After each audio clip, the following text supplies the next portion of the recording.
Welcome, sirs and madams. The year is ye olden days. Globalization has just begun. People are able to get stuff from all over the world, and it was so spectacularly successful that it became a trilogy. People now had access to stuff from anywhere. Europe stuff, Indian stuff, Japan stuff.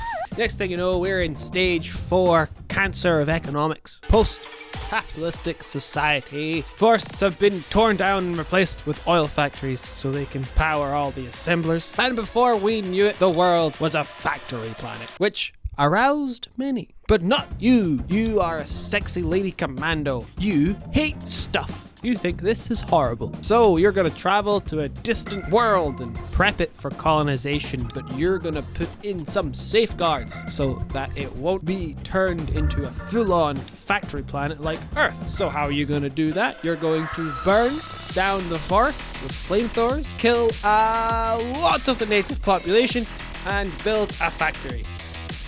I shit you not, that's the story of this game, the Riftbreaker.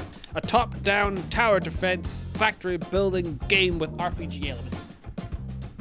And it's great. We have 2 modes to play. We got survival and we got campaign. We're going to start with the campaign. You rift break into Galilea 37. And your goal is to build a big old door so that Earth can come on and colonize the planet.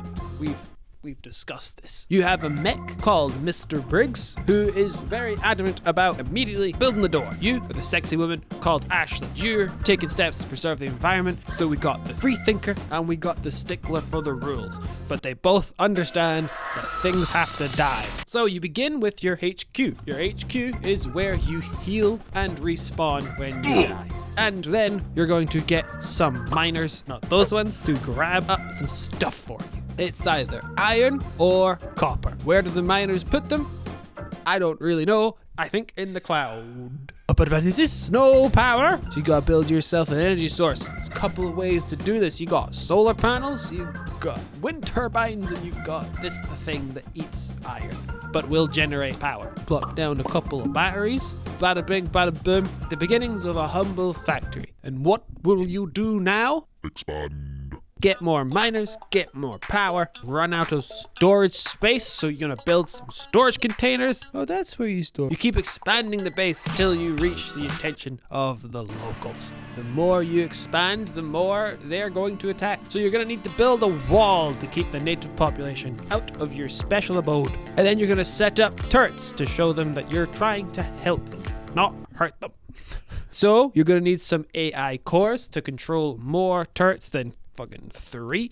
You're gonna need more power. So see this forest? Gone. Filled with solar panels. Very, very eco-friendly of you. Now in the beginning, you have 1 turret choice. Turret. But before long, you can research all kinds of turrets. So you need to upgrade your HQ, which incurs a big old attack. Then you can unlock the communication hub, which allows you to research. This is the tree. It's massive. There's a lot of stuff in this game because, as we've established, we like stuff. But this is where you can unlock all those turrets. Plasma turrets, fire turrets, lightning towers, turrets that plant mines, acid turrets. Incredible amount of turrets. You can also equip your mech with all sorts of goodies and guns, rocket launchers, floating mines, flamethrowers, machine guns, energy rifles. 10 out of 10 for selection, but if you're more of a close-up and personal type of mech girl, you have spears and fists and hammers and swords. But the hammer is my favorite. Hitting things with it feels like peeing in a dream. Feels so good. There's also world events. There's a boss that you kill and then you take its body and put it in this lab. Then you research a whole other tech tree, and on this tech tree you can use the body of the dead bug thing to unlock electric fences, because this game is flying to us. I can't believe her goal is to do the least amount of damage to the environment. But once you've killed a bunch of the locals, set yourself up a functioning factory, you can then build the orbital scanner, and this allows you to scan the planet to find resources that you can't get in your little bit at the moment. So you rift break into different biomes to find different stuff stuff. There's the radioactive desert where you find uranium. You can build a uranium mining outpost, and that's when you can unlock nuclear weapons, the most eco-friendly weapon known to man. Then there's the acid plains that have this resource that I cannot read. You build an outpost here, and then you move on to the volcanic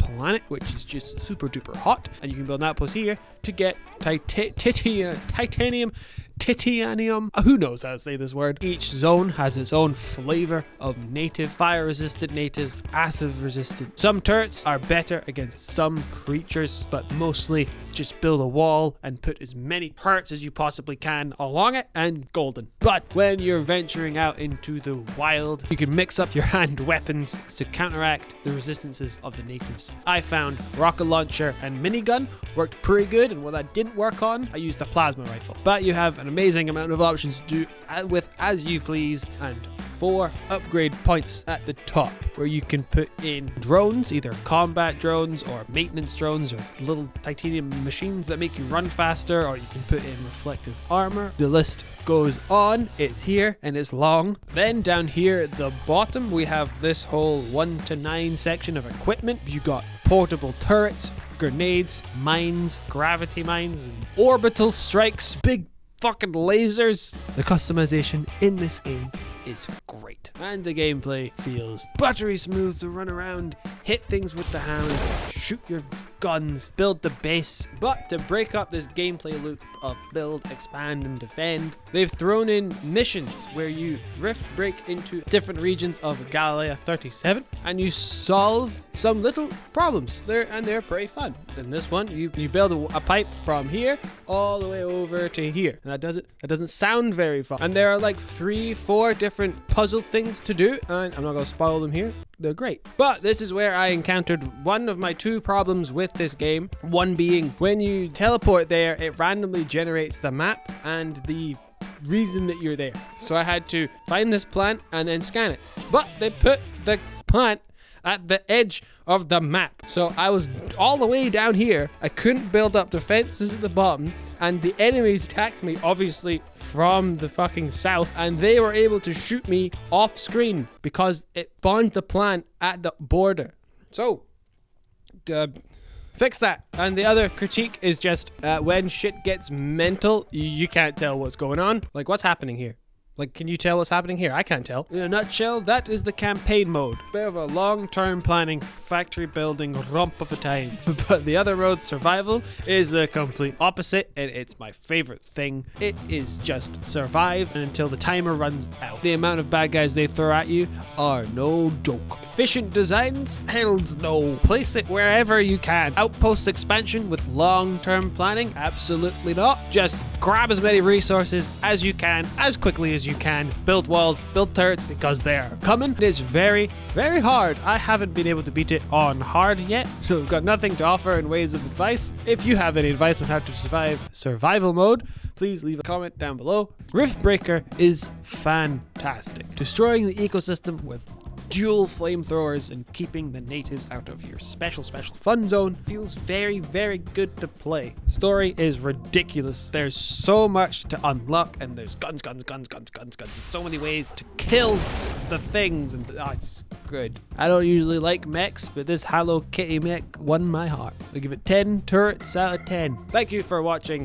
I think I just passed, as of now, 1,000 subscribers, which is mental. There isn't any words apart from thank you very much for joining me on this journey. And for all the lovely words that were left on the Spider-Man video, lovely comments, lovely discussion, had good civil discussions. We should keep that up. But yes, thank you, and we'll see you in the next video.